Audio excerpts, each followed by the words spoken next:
during the lab exercise, and I'm going to give a very quick group demo in a minute, I want you to use something you've not yet used. I'm just watching to see who stopped breathing.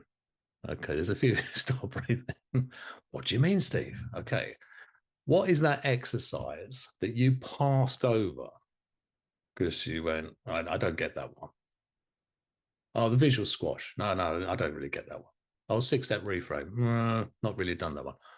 What is the thing that you've either passed over and skipped over because either you didn't get it or you felt uncomfortable about it, you couldn't see the point of it, maybe it didn't work. This is the time in this lab to go and use that thing. Make sense? Yeah, you all up for that? Let me just check. Has everybody got one? I'll just check it. Yeah, the rest of you lie about other things as well. Yeah, okay. Sit back, apart from Nigel who's driving, switch off the recording, put the handbrake on. That's right, thank you. Ooh, sit back, take a deep breath in, and when you breathe out, close your eyes, because I'm going to walk you through a process, but this isn't the process you're going to take your subject through in the lab, because you're going to do something different.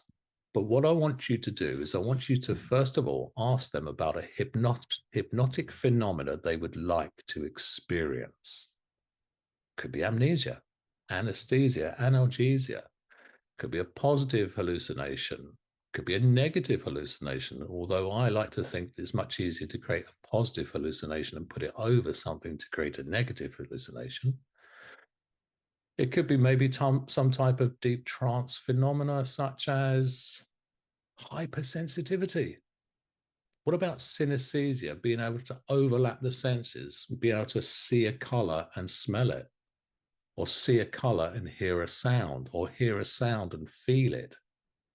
So before you start, you find out from your subject what is the phenomena they would like.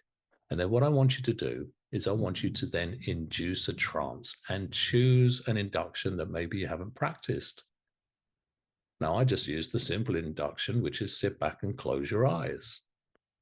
And as you're sitting there closing your eyes, I want you to take a few easy, comfortable breaths in, and when you breathe out, just relax.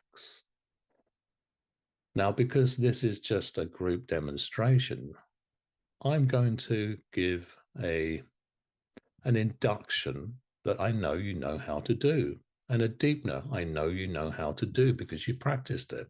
I want you to count down. I want you to count down, starting with 300, 299, 298, 297. But let's mix this up a little bit. I want you to imagine that you can hear the sound of my voice coming in from either the left ear or the right ear. It could be left, it could be right, it could be right, it could be left. And if you were wearing stereo headphones, you'd hear the counting coming in from the right ear, going to the left hemisphere of your mind. Because it's right here that changes happen. And as you continue to count down and concentrate on the numbers, on the other ear, and it doesn't matter whether it's right or left or right, it doesn't matter at all. You can hear the sound of my voice sound you can hear, because I'm speaking I'm because, using pivot, grammar, pivot, using words mixed up, words mixed. Sentences said forwards, said sentences backwards. And somehow your brain understands. And there's a rhythm to pivot grammar, pivot, rhythm. There is there not? It reminds us of being a child. Mama, bye-bye, sleep now, sleep, deep sleep. Deeper sleep, sleep deeply. All the way down the way all. You don't even have to get all the words right. The words all don't need to now. Understand. And what this does this now. Age regress people makes them remember being childlike being playful, fun, joy, mud, sand, crayons, running, skipping and dancing and dancing and skipping, free to be yourself. Because what you're going to do is you're going to take your subjects into a place. It could be the control room of their mind. It could be a garden. It could be a beautiful place where they can go and play and experiment. And experiment and play is how we learn, is it not? You learned, you learned to walk, you learned to talk. You learned, some of you, to ride bicycles. Some of you learned to swim. And there are things that you'd learn that you just do unconsciously now. Now you unconsciously do the things you've learned in this course. We've been using hypnosis to teach you hypnosis. Every single thing you've heard or seen and heard is in your unconscious now. And your unconscious now knows how to do the session, the lab exercise, even if you might not be quite sure. You get your conscious mind out of the way and you let your unconscious, because you're unconsciously smarter than you think you are. You're way smarter than you think. So don't think, just do. And trust that the words will make sense and you'll be there of service to your subject, and give them the opportunity to experience a hypnotic phenomena. And remember this, each and every single one of you.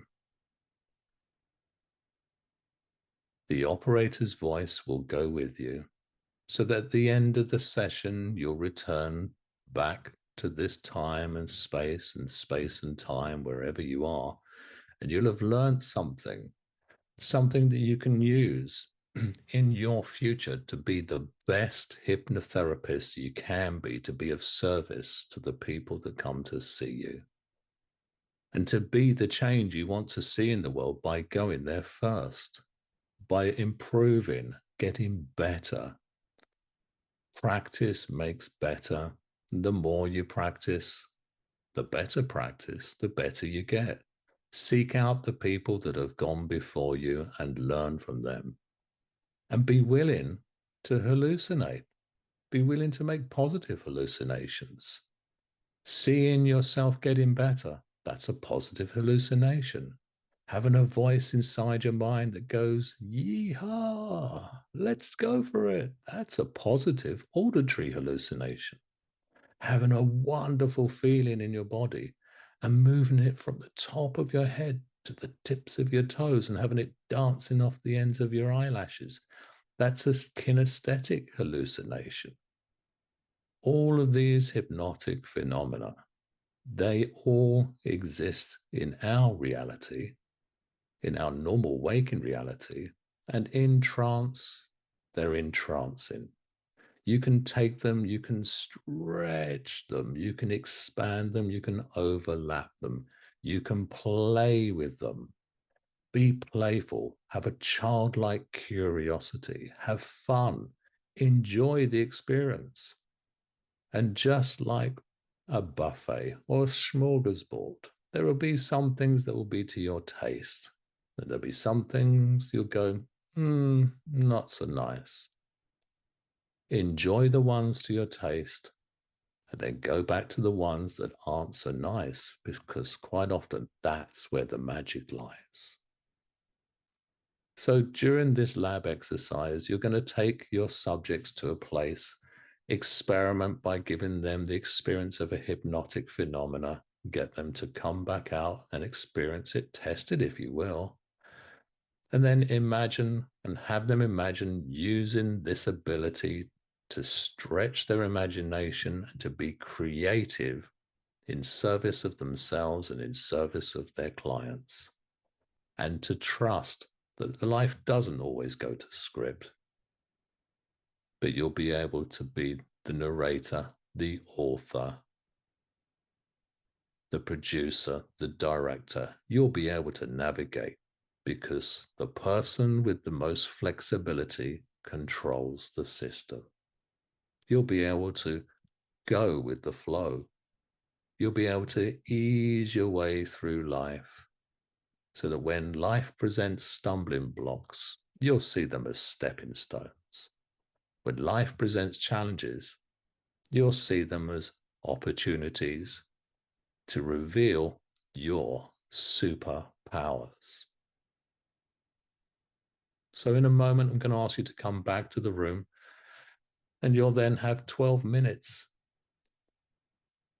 a piece to be the subject, to be the operator, to be the observer. And there is as much to learn from each perspective. So, when you're ready, bring your attention back to the room, come back with you, and a big stretch. Oh, so I just found out what it was we were going to do, which was that. I love pivot, grammar, grammar, pivot, love I. It's really easy. What you do is you imagine the words, say them, and then read them backwards.